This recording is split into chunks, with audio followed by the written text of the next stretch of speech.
Sir मैं फिर से आपका वेलकम करना चाहती हूँ हमारे zenonco.io एक्सपर्ट टॉक्स में।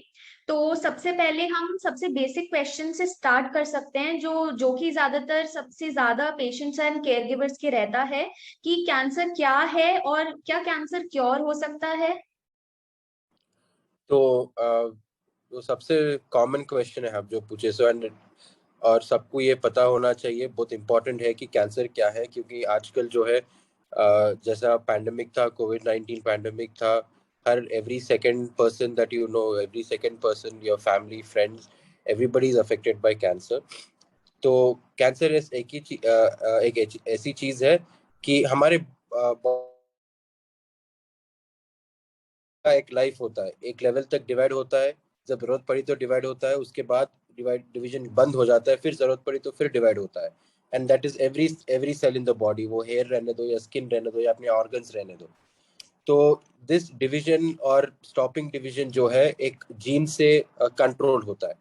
अगर जब जो जीन में म्यूटेशन होता है, कुछ तो भी चेंजेस आते हैं, तो ये कंट्रोल चले जाता है। सो कौन सा भी सेल का बॉडी का सेल जो है, अगर डिवीजन का कंट्रोल चले गया, सो वो एरिया में एक ट्यूमर फॉर्म होता है, उसको हम कैंसर कहते हैं।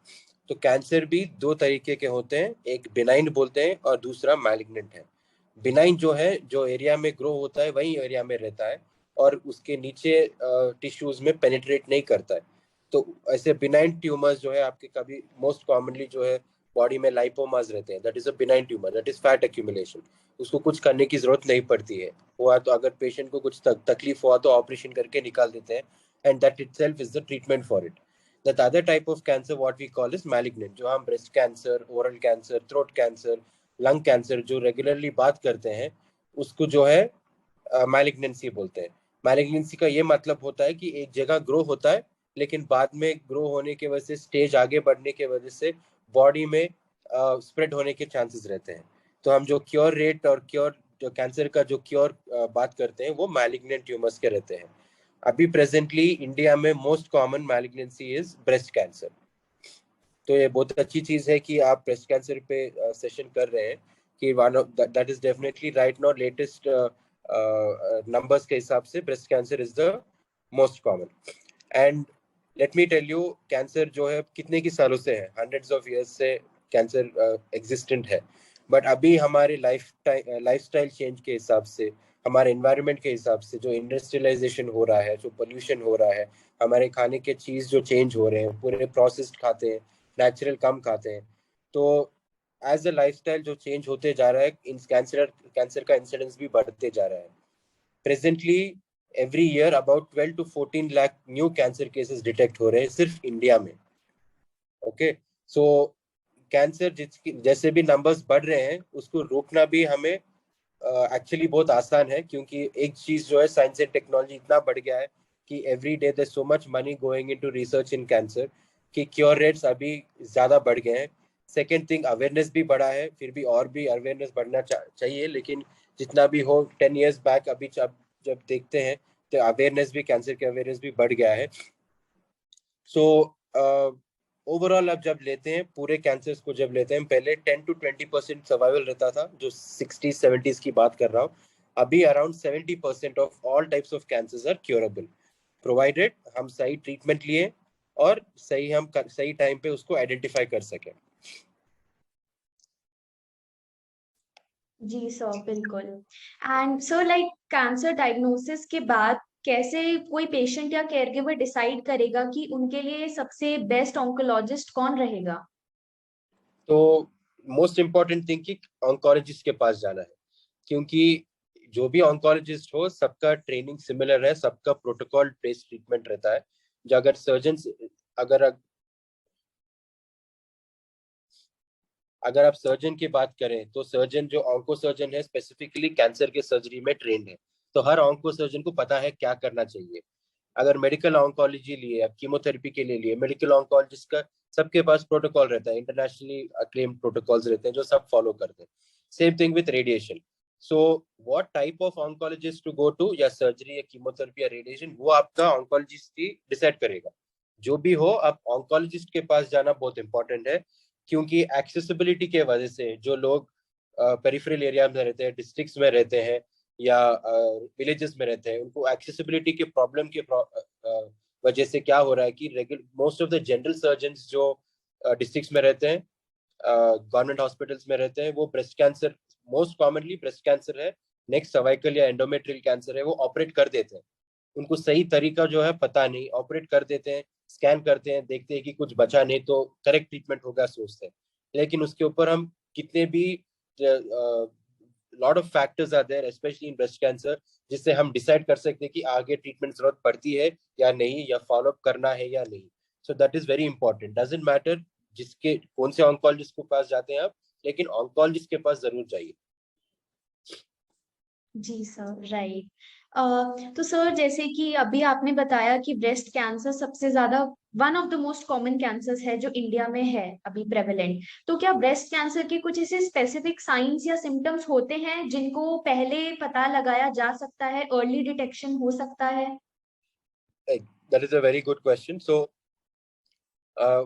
सिंपल एग्जांपल है कि पहले जो है हमारे प्रोटोकॉल के हिसाब से 50 इयर्स एंड अबव वुमेन को मैमोग्राम करने का रिकमेंडेशन था।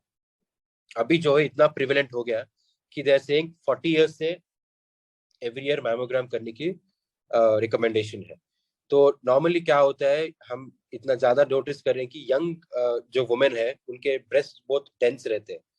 तो even if you tell them few things how you can identify, जो जल्दी पहचान सके लंप को, it is difficult for them to feel it because breast dense रहता है।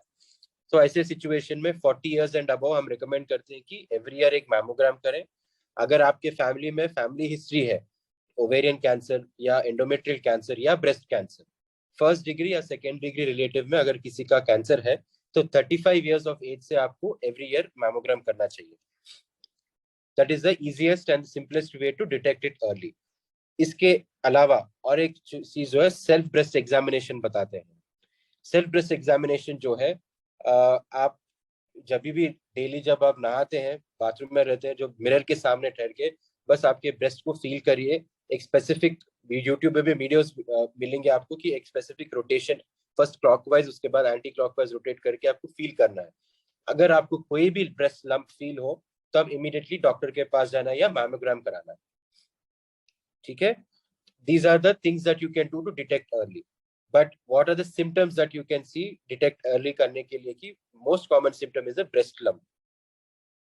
Okay, so fibroadenoma is something कि small tumor है, breast tumor है, जो आपको बनाया था benign tumor बताया था ना कि benign और malignant. So fibroadenomas especially young women lactating men, जो menses चल रहे हैं उनके उनमें फाइब्रोएडिनोमा आने के चांसेस ज्यादा रहते हैं। कभी भी आप हाथ लगा दिए कि कुछ ब्रेस्ट लंप फील हो गया, वो फाइब्रोएडिनोमा हो सकता है। लेकिन जो लंप फील हुआ तो आपको डॉक्टर के पास आना चाहिए। ये मत सोचिए कि नहीं मेरा एज यंग है, ये बिनाइन हो सकता है, बड़े बाद जाएंगे, दर्द हुए बाद जाएंगे। अभी दर्द नहीं, अपने आप कम हो जाता है, ये बस सोचने की जरूरत नहीं है। आप मैम उसको कुछ टेस्ट भी, नीडल टेस्ट भी करने की जरूरत नहीं है। अगर मैमोग्राम कर लिए तो आपको पता चल जाएगा। तो ब्रेस्ट में लंप रहना चाहिए, रहना एक सिम्टम है। डिस्चार्ज, जो निपल से अगर ब्लड या कोई भी डिस्चार्ज हो रहा है, वो एक सिम्टम है। और एक चीज जो है, स्किन पे रैश कैसा आपको जब दिखता है। जो ब्रेस्ट कैंसर इनिशियली लंप से शुरू होता है, मे बी अगर पेशेंट वो आइडेंटिफाई नहीं कर सके, थोड़ा आगे जाने के बाद 6 मंथ्स टू 1 ईयर के बाद वो लंप बड़ा होके स्किन में एक रैश कैसा पैदा हो जाता है। कभी कभी वो रैश सोच के जो है डर्मेटोलॉजिस्ट के पास जाते हैं पेशेंट, वो भी इग्नोर नहीं करना नहीं चाहिए। वो सिचुएशन में भी लंप के लिए फील करिए और मैमोग्राम करिए। तो सिम्टम्स है lump and discharge, most common symptoms. और अर्ली डिटेक्ट करने के लिए आप वो मैमोग्राम या सेल्फ ब्रेस्ट एग्जामिनेशन कर सकते हैं। Okay sir. तो सर लाइक सबसे ज्यादा कॉमन ट्रीटमेंट्स क्या होते हैं कैंसर के? तो आप अभी पूछे थे अर्ली डिटेक्शन के बारे में। अर्ली डिटेक्शन से दो एडवांटेजेस है। एक जो है आपका क्योर होने का चांस ज्यादा रहता है, and second important thing is आपका ट्रीटमेंट भी कम होता है। तो अगर ब्रेस्ट कैंसर आप स्टेज 1 में आइडेंटिफाई करें, तो आपको सिर्फ ऑपरेशन करके निकाल दे सकते हैं। उसके बाद कीमोथेरेपी, रेडिएशन, वो सब उसकी जरूरत नहीं पड़ेगी आपको। ठीक है, तो ऐसे आप जैसे आप स्टेज आगे बढ़ते हैं, स्टेज 2, स्टेज 3, स्टेज 4, जो भी है, हर सिचुएशन में आपको पूरे 3 ट्रीटमेंट जरूरत पड़ सकती है। रेडिएशन, कीमोथेरेपी और सर्जरी। तो आपके ट्यूमर के साइज के हिसाब से, आपके ट्यूमर का पैथोलॉजी के हिसाब से, उसके जो थोड़े मॉलिक्यूलर फैक्टर्स रहते हैं जो हम ऑपरेशन के पास टेस्ट करते हैं लैब में, ये पूरे फैक्टर्स को साथ में लेके पेशेंट का एज, पेशेंट का कंडीशन, हर चीज हम कंसिडर करके करेक्ट कोर्स ऑफ ट्रीटमेंट हम बताते हैं। बट इन जनरल आपको ये मालूम रहना चाहिए कि स्टेज 1 में ओनली सर्जरी है। जैसे आप स्टेज 2, स्टेज 3 से आगे, सर्जरी के बाद कीमोथेरेपी या टारगेटेड थेरेपी या हार्मोनल थेरेपी, उसके बाद रेडिएशन की भी जरूरत पड़ सकती है। Right sir. तो सर जैसे कि हमने देखा ही है, जैसे ये ट्रीटमेंट होते हैं वैसे ही उनके साइड इफेक्ट्स भी काफी ज्यादा कॉमन होते हैं। तो आपकी सब मतलब सबसे कॉमन साइड इफेक्ट्स क्या होते हैं और उनको कैसे कोप अप कर सकते हैं, कैसे मैनेज कर सकते हैं? तो मैं ट्रीटमेंट के हिसाब से साइड इफेक्ट्स बताऊंगा आपको। तो फर्स्ट मेन ट्रीटमेंट है जो भी कैंसर है, सर्जरी है। सो सर्जरी का जो ही डायरेक्ट साइड इफेक्ट नहीं रहेगा, बस इतना है कि वो एरिया में जो सर्जरी होता है तो वहाँ पे हील होने का, नॉर्मल होने का फील थोड़ा टाइम लगता है, that is up to 2 to 4 weeks. Breast cancer में जब सर्जरी होता है, ब्रेस्ट के अलावा या लंप ट्यूमर के अलावा आपके आर्मपिट में जो है लिम्फ नोड्स रहते हैं, that is the first site of spread of the breast cancer to the armpit. तो वहां पे भी थोड़े लिम्फ नोड्स वो प्रोफिलैक्टिकली निकालते हैं, कभी कभी स्कैन में पॉजिटिव है तो निकालते हैं। तो वो लिम्फ नोड्स जब निकालते हैं, लिम्फ एडिमा माने ये आर्म का जो है स्वेलिंग, सर्जरी के बाद स्वेलिंग होने का चांस रहता है। वो स्वेलिंग ऑन एंड ऑफ रहता है, वो जिंदगी भर भी चल सकता है। कि अगर आप सही ऑन्कोलॉजिस्ट या ऑन्को सर्जन से आप ऑपरेट करें तो वो स्वेलिंग कम होने का भी उनके पास उपाय रहता है। कि सर्जरी जितना जरूरत है उतना ही करते हैं, ज्यादा नहीं करते हैं। तो स्वेलिंग जो सर्जरी का है, arm swelling is the most common, and the way to deal with it, shoulder exercises. तो फिजियोथेरेपिस्ट के पास गए तो शोल्डर एक्सरसाइज बताते हैं, जो हाथ को ऐसा ऊपर करके स्ट्रेच करना या वॉल को लगा के स्ट्रेच करना है, थोड़े थोड़े घर पे करने के एक्सरसाइज रहते हैं। वो करे तो कंट्रोल हो जाएगा, रिजॉल्व हो जाएगा। अगर उससे भी रिजॉल्व नहीं हुआ तो लिम्फेडिमा का जो बैंडेज रहता है ना, जो ओल्ड वुमेन, ओल्ड मेन जो है सॉक्स पहनते हैं, पैर में सॉक्स पहनते हैं कि प्रेशर दबाए वैरिकोज वेन्स नहीं हो सके, सेम सॉक्स जो है आर्म के लिए मिलते हैं। तो वो सर्जरी का साइड इफेक्ट है। नेक्स्ट चीज जो है medical chemotherapy. So most scariest thing सब पेशेंट को, हर पेशेंट को होता है कि कीमोथेरेपी, जो स्पेशली मूवीज में दिखाते हैं, अगर कीमोथेरेपी हो गए तो घर पे बैठे हैं, बाल छिड़ जाए, उसके बाद नॉर्मल लाइफ होता भी नहीं। सम ऑफ दैट इज ट्रू कि बाल जड़ जाते हैं और वीकनेस होता है। तो कीमोथेरेपी भी अगर अगर फिर से स्टेज के हिसाब से कितने साइकिल देना है, कितना डोज देना है, ट्यूमर के हिसाब से कितने साइकिल देना है, कितना डोज देना है, वो डिसाइड करते हैं। बट इन जनरल कीमोथेरेपी से मेजर साइड इफेक्ट है, and the most troublesome side effect I should say, because emotionally patient को अफेक्ट करता है कि हेयर जड़ जाता है। पर आप सबको ये चीज ध्यान में रखना चाहिए कि ये टेम्पररी है। जो ट्रीटमेंट के टाइम पे होता है, हर पेशेंट को पूरी तरह नहीं जाते हैं, हर थोड़े पेशेंट को ज्यादा जाता है, थोड़े पेशेंट को कम जाता है। पर ये जो भी है टेम्पररी है। Once the treatment is done, आपके बाल जो भी है नॉर्मल आ जाएंगे। थिकनेस और लेंथ जो आना है टाइम लगेगा, लेकिन आ जाएगा। आपको ये फील नहीं होगा कभी कि आप ब्रेस्ट कैंसर पेशेंट हो पहले।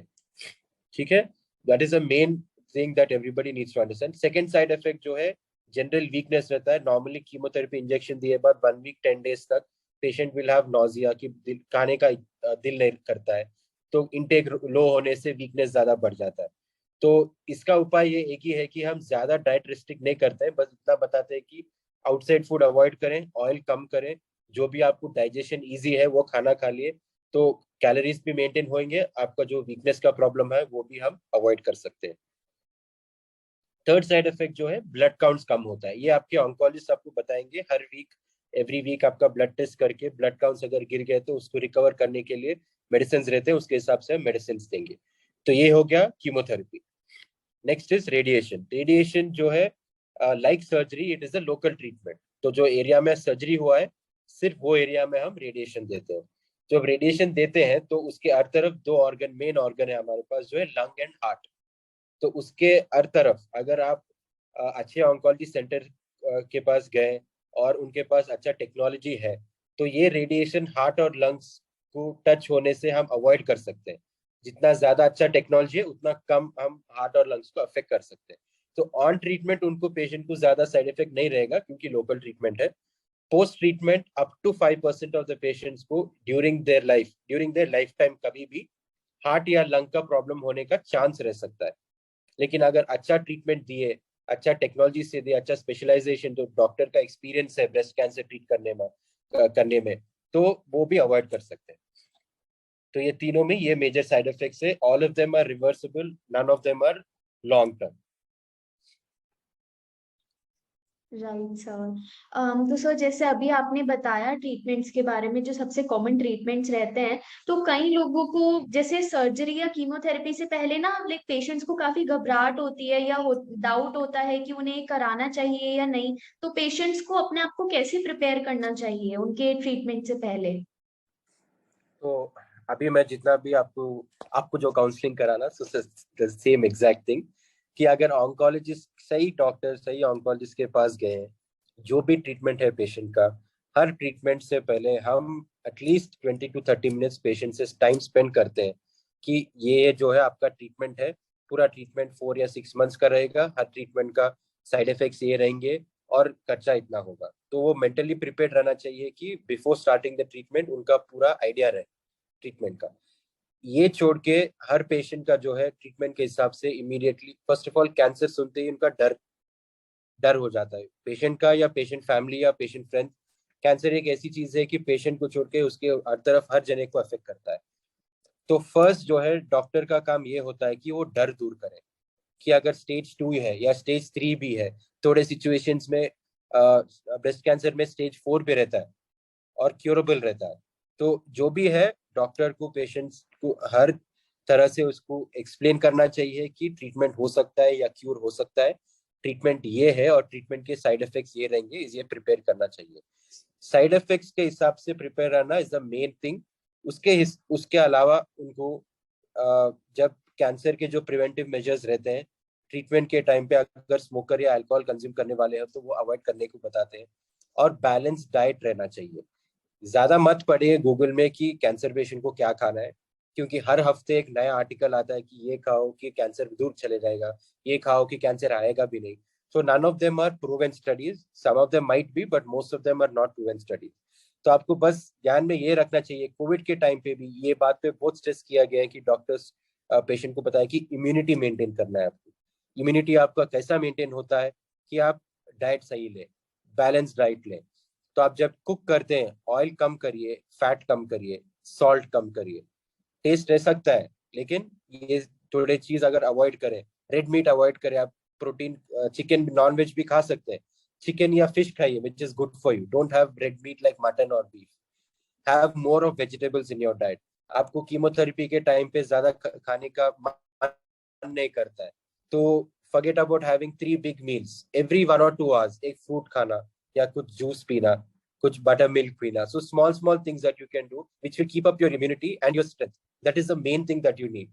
Physical immunity and strength you will get with a balanced diet, and the emotional strength the doctor will be giving you. Right sir. तो सर कैंसर रिकरेंस के बारे में आपका क्या ख्याल है, मतलब क्या रिव्यूज हैं? एंड कैंसर रिकरेंस अगर होता है तो उसको कैसे प्रिवेंट किया जा सकता है, कुछ मेजर पॉइंट्स?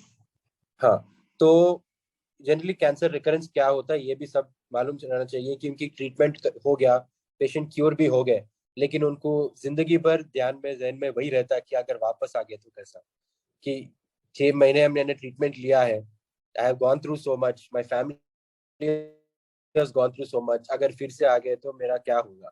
सो प्रॉब्लम है तो भी नहीं है तो भी वो डर से उनका आधा लाइफ चले जाता है even after cancer. So it's very important that you understand what recurrence is. Recurrence does not happen in all. जब मैं आपको पहले बताया कि 70% of all cancers are curable.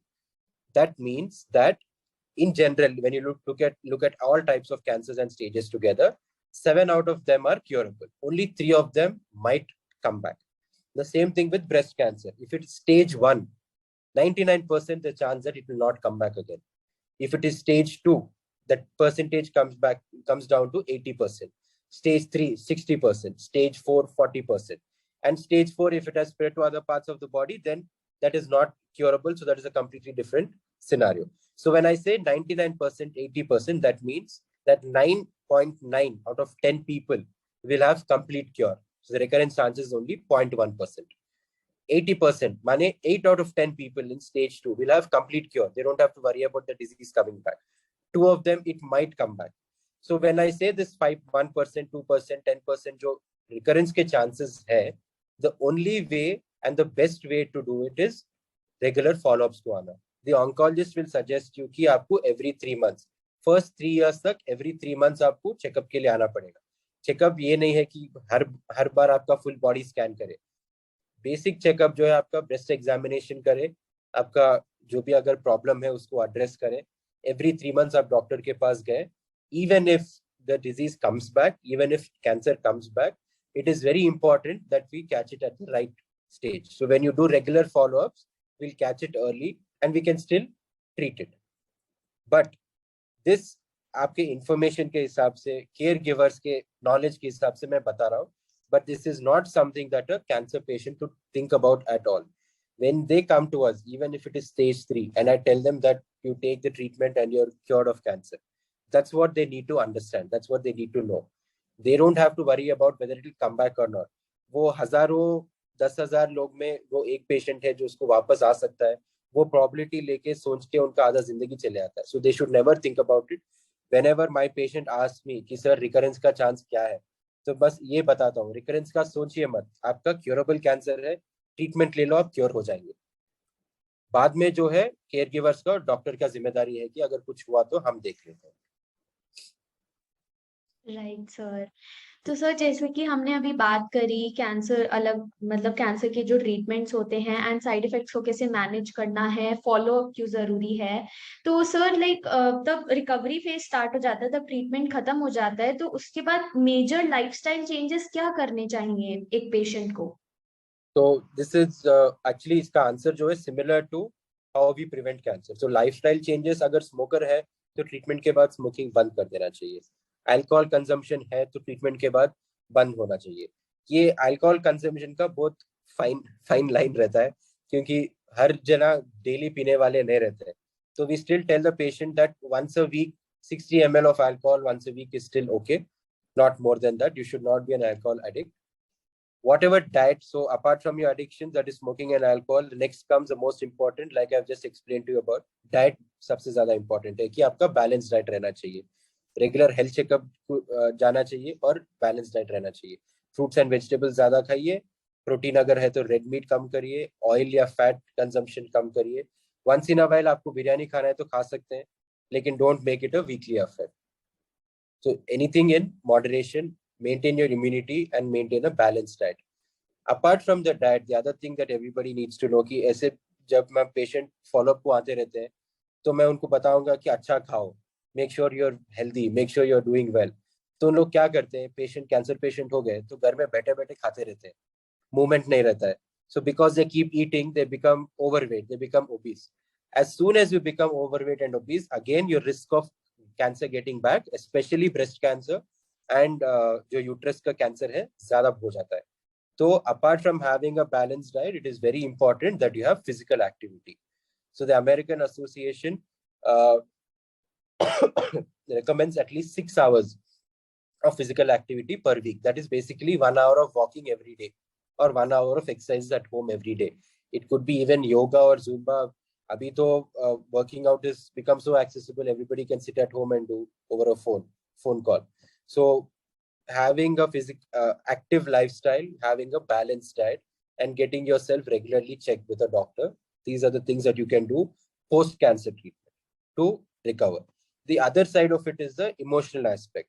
Like I said, like आप जो पूछ रहे थे कि वापस आ गए तो कैसा, कि आप तो the patient gets so used to coming to the hospital every other day for treatment, calling the doctor for every problem. Suddenly after 6 months you're completely cut off. So the doctor and the caregivers in the hospital become a part of their life.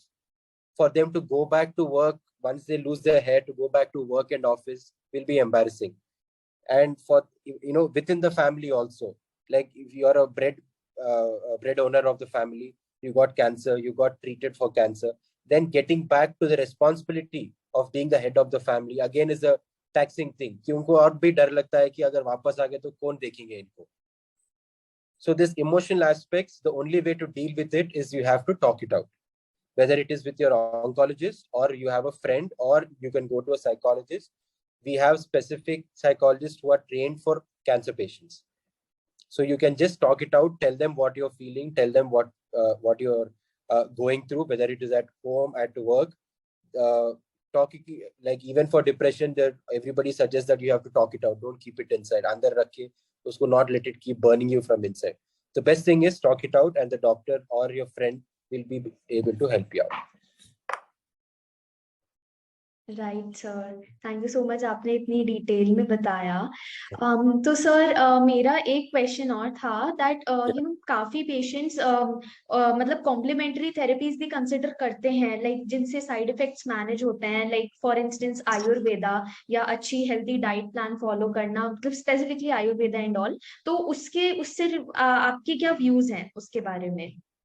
So ये alternate therapies में having a good diet, like I said, right from before you get cancer, on treatment with for cancer, and post treatment of cancer, at all stages, having a balanced diet is very, very helpful.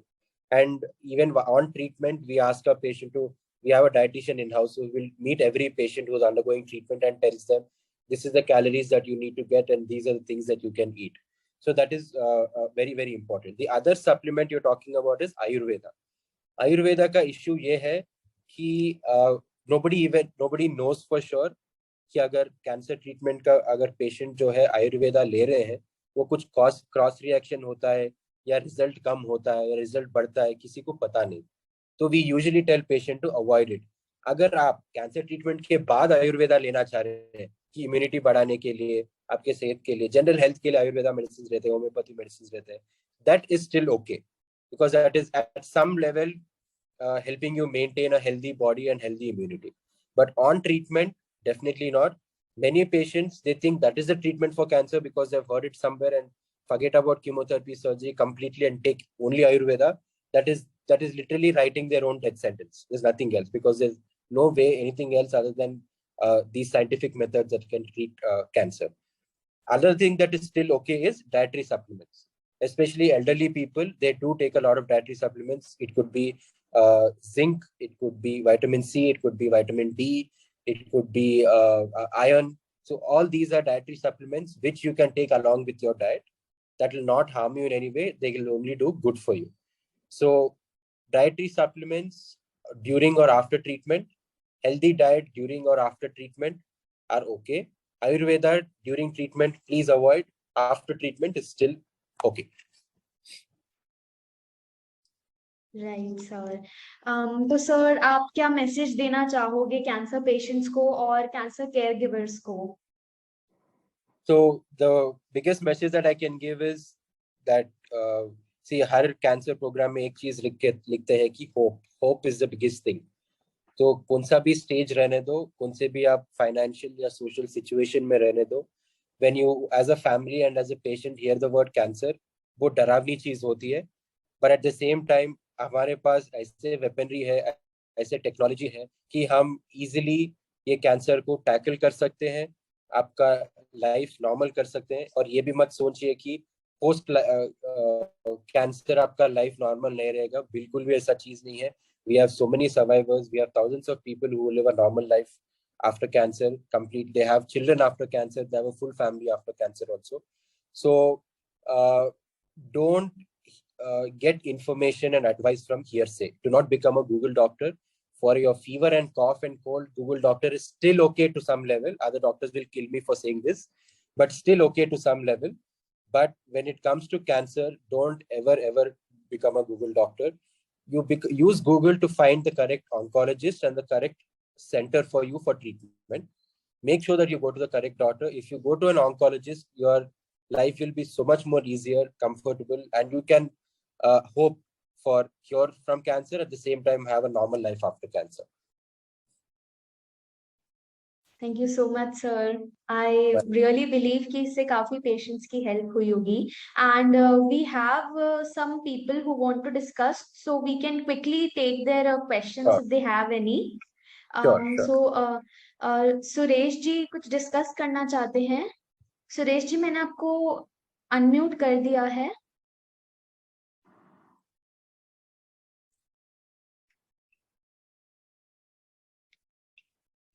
Suresh ji, मैंने आपको unmute कर दिया है। आप जो discuss करना चाहते हैं आप कर सकते हैं।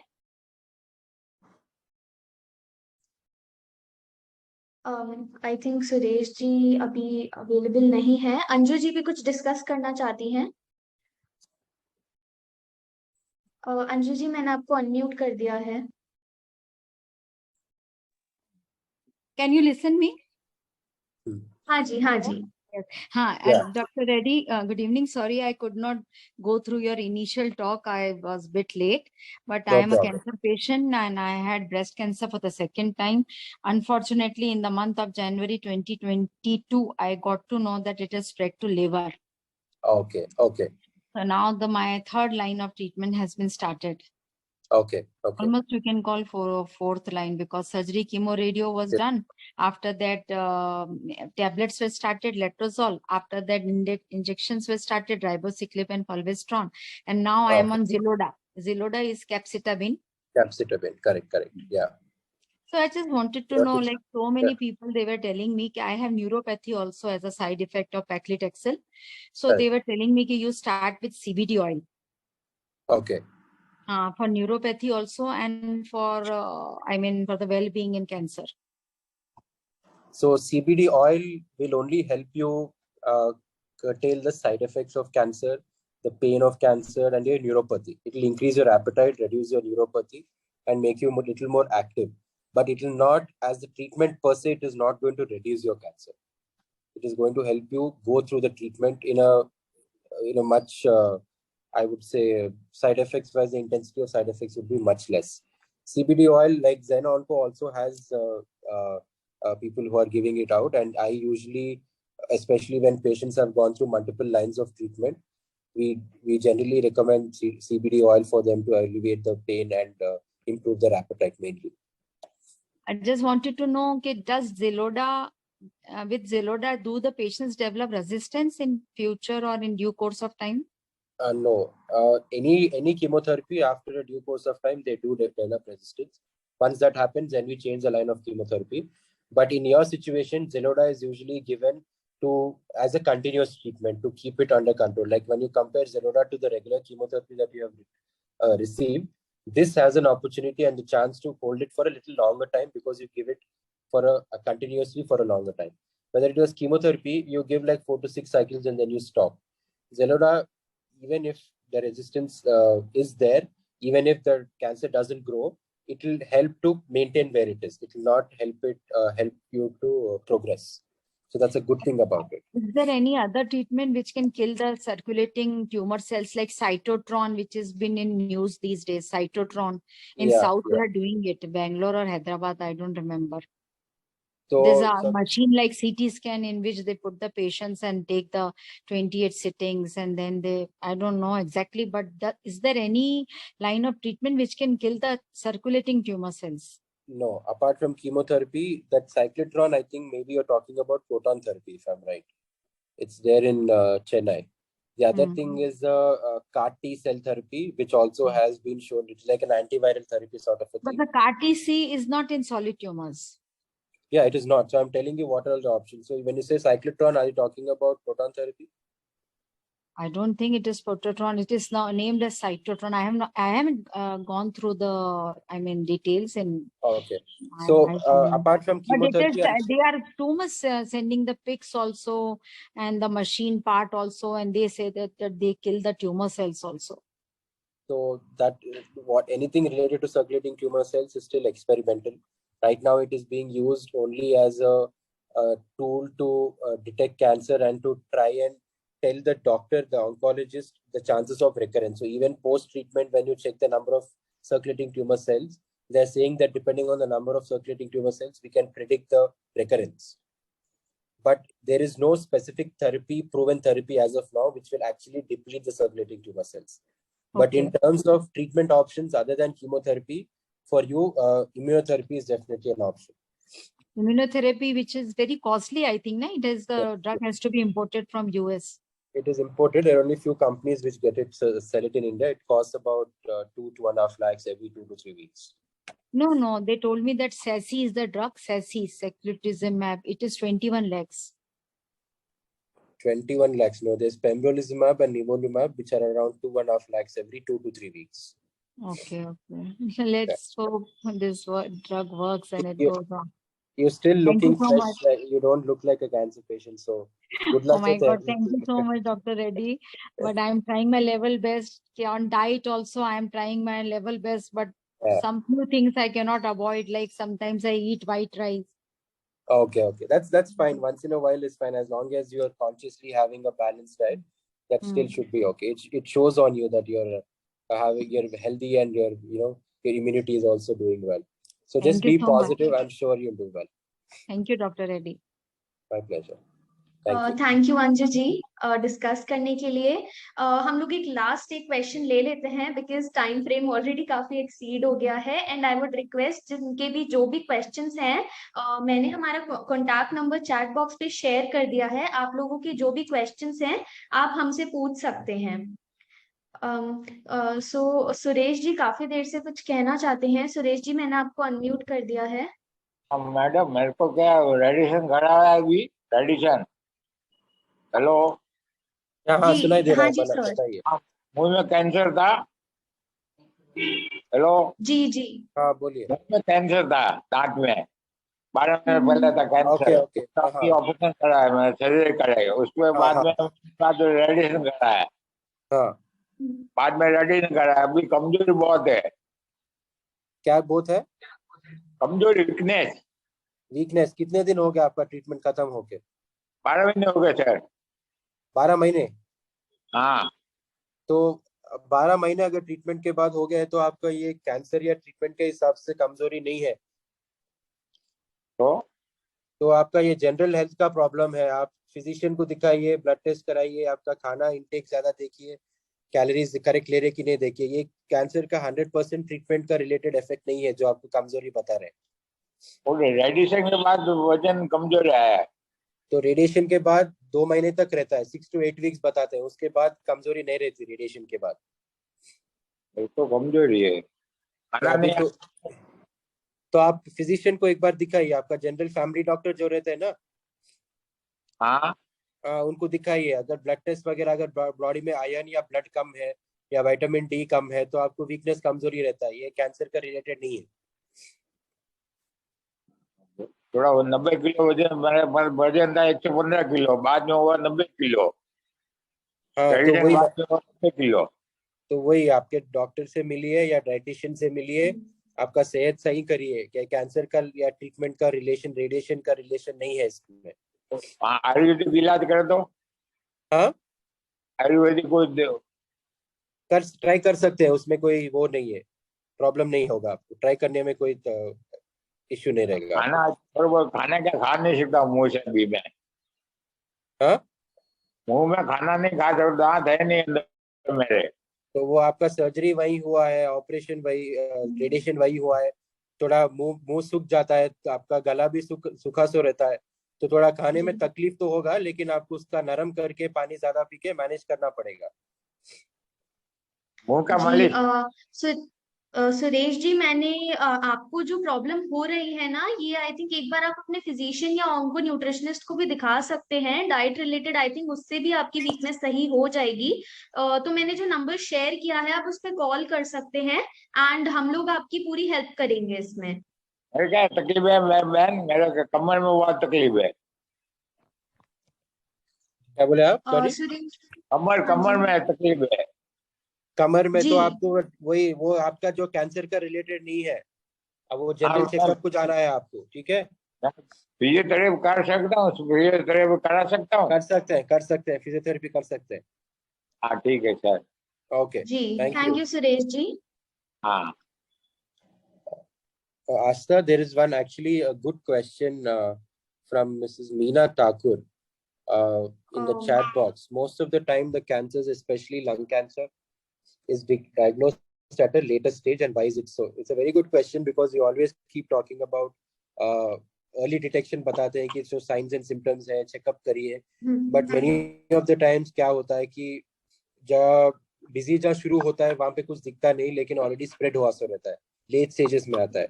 And Mrs Meena, you are very right कि लंग कैंसर में सबसे कॉमन होता है कि यूजुअली पेशेंट कॉफ वगैरह तो होता है नहीं, क्योंकि लंग कैंसर में क्या होता है, अनलेस द ट्यूमर जो है सेंट्रल एरिया में है, जिसके वजह से आपको कॉफ हो सकता है या ब्लड इन कॉफ आ सकता है, सिम्टम्स होते ही आप डॉक्टर के पास जाते हैं.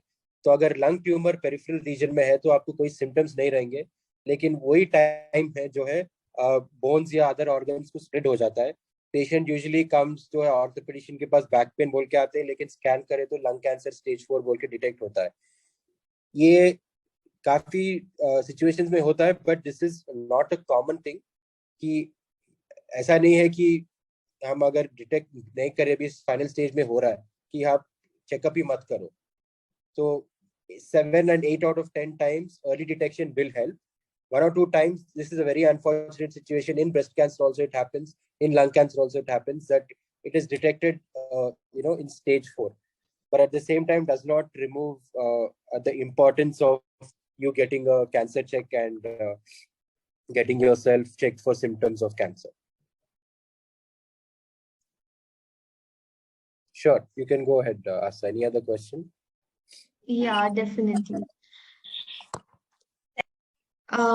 सीमा जी काफी देर से कुछ कहना चाहती हैं, तो सीमा जी आप जो डिस्कस करना चाहती हैं, मैंने आपको अनम्यूट कर दिया है.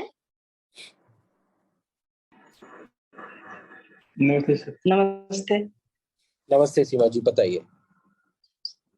सर, मेरा 2020 में डिटेक्ट हुआ ovarian cancer. Okay.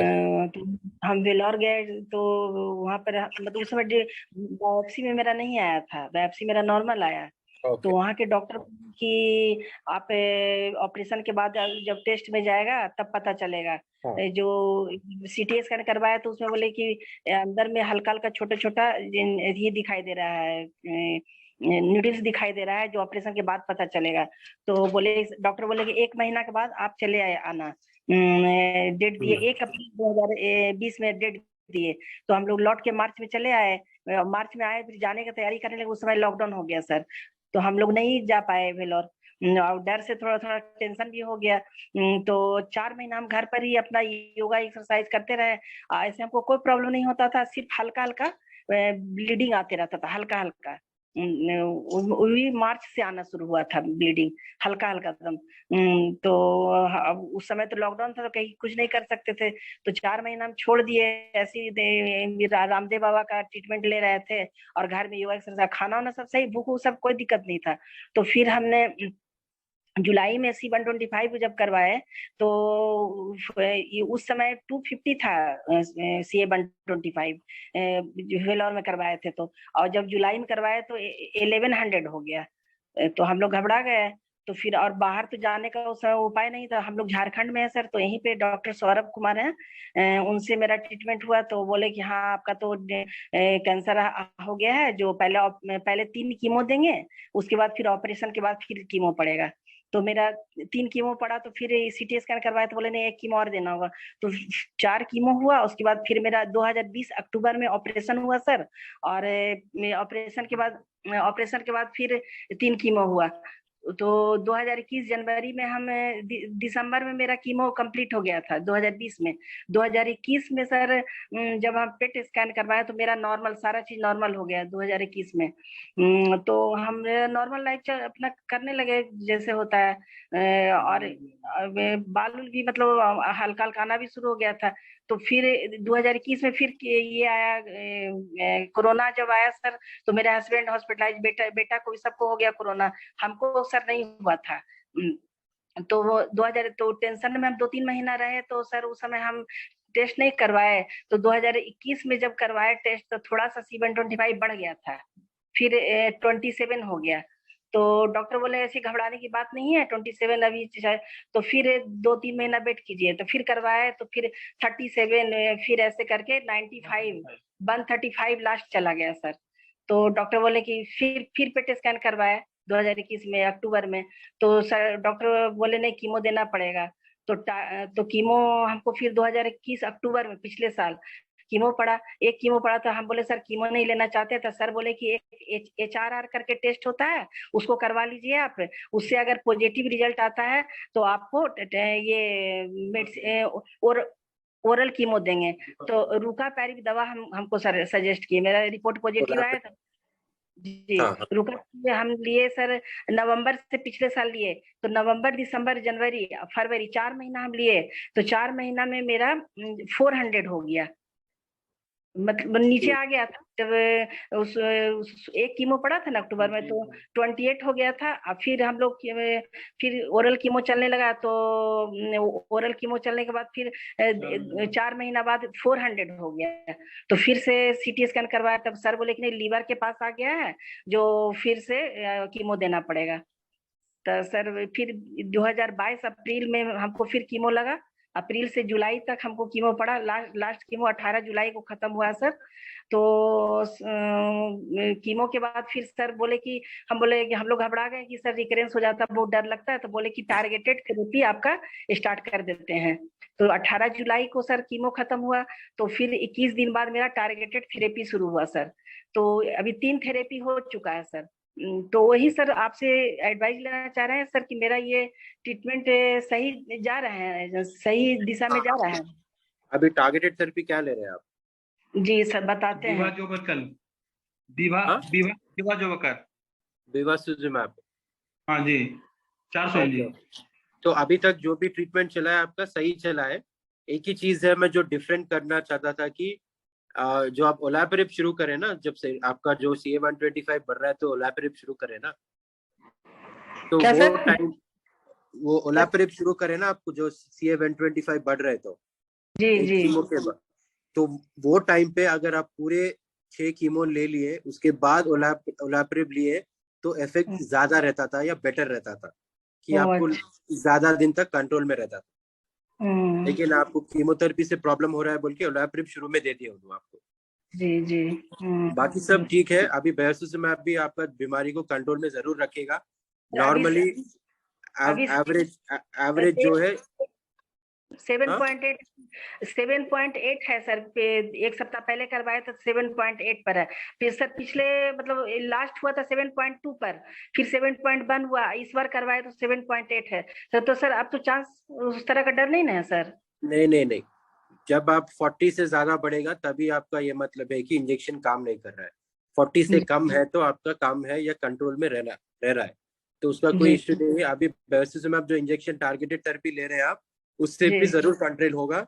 Normally around 6 months to 1 year तक आपको जरूर कंट्रोल रहेगा। थोड़े लोगों को 6 महीने में काम करना बंद हो जाएगा, या थोड़े जने को 1-2 साल तक भी चलेगा जी सर। तो बस आपको कितने साल ट्रीटमेंट लेना है सर टारगेटेड वाला सर? उसका कोई लिमिट नहीं रहता है। यूजुअली अराउंड 4 महीने से 6 महीने तक तो ट्रीटमेंट देते हैं उसका। तो यहाँ डॉक्टर बोले कि 3 साल लेना पड़ेगा आपको, जो बोल रहे हैं वही मिनिमम 6 महीने है। अगर कंट्रोल में है तो कंटिन्यू करते हैं, अफोर्ड आपको पैसे का प्रॉब्लम नहीं है तो कंटिन्यू करना ही बेहतर है। तो कंटिन्यू करना बेहतर है सर। और कोई सर ट्रीटमेंट है सर कि ताकि थोड़ा सा हम लोग का ये मतलब रिकरेंस से बहुत डर लगता है सर, इसीलिए एकदम 2-3 बार हुआ तो ये हो जाता है। तो वही 2-3 बार हो गया तो रिकरेंस का जरूर डर रहता है। लेकिन अभी कीमोथेरेपी सबसे ज्यादा इफेक्टिव ट्रीटमेंट है आपका, जो अभी उसके वजह से सेकेंड टाइम भी दिए फिर भी कंट्रोल हो गया ना जी। तो अभी बेवासिजुमैब से वो टारगेटेड थेरेपी कंटिन्यू करिए, उससे जरूर कंट्रोल रहेगा। अगर बाद में 2-3 साल बाद फिर से आया तो फिर कीमो ले सकते हैं। और ये सब काम करना बंद कर दिए फिर भी एक इम्यूनोथेरेपी बोल के रहता है, लेकिन ओवरी कैंसर में ज्यादा उसका रिजल्ट नहीं है, लेकिन फिर भी ट्राई कर सकते हैं। लेकिन इम्यूनोथेरेपी का मेन प्रॉब्लम ये है कि बहुत एक्सपेंसिव है, वो 2-3 लाख का रहता है, हर 2-3 महीने हफ्ते देना पड़ेगा। 1 महीना का कितना खर्च है सर उसमें? 4-5 लाख होता है महीने का। महीने का 4-5 लाख? हाँ, लेकिन वो अभी आपकी जरूरत नहीं है, उसको बहुत टाइम है यूज करने के लिए। अभी टारगेट थेरेपी चल जाएगा। जी जी।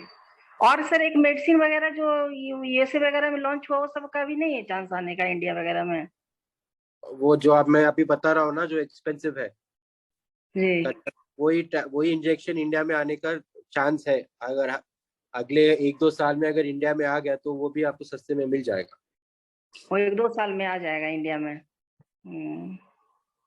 और एक डायस्टर करके कुछ आया है सर मेडिसिन सर? क्या क्या? डायस्टर करके कुछ आया है मेडिसिन, एक टैबलेट आया है कुछ डायस्टर पता नहीं। जो न्यूयॉर्क में रिसर्च हुआ, 18 लोगों पर रिसर्च हुआ, जो 6 मंथ तक उसको कुछ नहीं आया है। अच्छा, वो भी टारगेटेड थेरेपी है ना, लेकिन वो अभी 15-20 पेशेंट में टेस्ट कर रहे हैं, उससे कोई रिजल्ट नहीं आया, अभी पता नहीं है, तो वो टाइम लगेगा। वो भी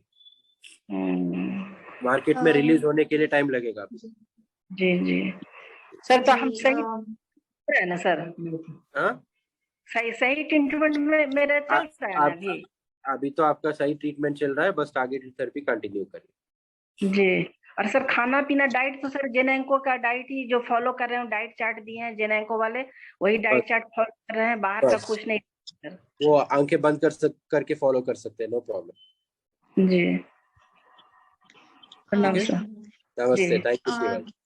thank you Seema ji. I hope आपका डाउट क्लियर होगा, और आपको कोई भी और डाउट है या क्वेश्चन है तो मैंने अपना नंबर शेयर कर दिया है। एंड मैं बाकी सबको भी बताना चाहूंगी, आप लोगों के जो भी डाउट्स हैं या आप लोग जो डिस्कस करना चाहते हैं, आप हमें कांटेक्ट कर सकते हैं।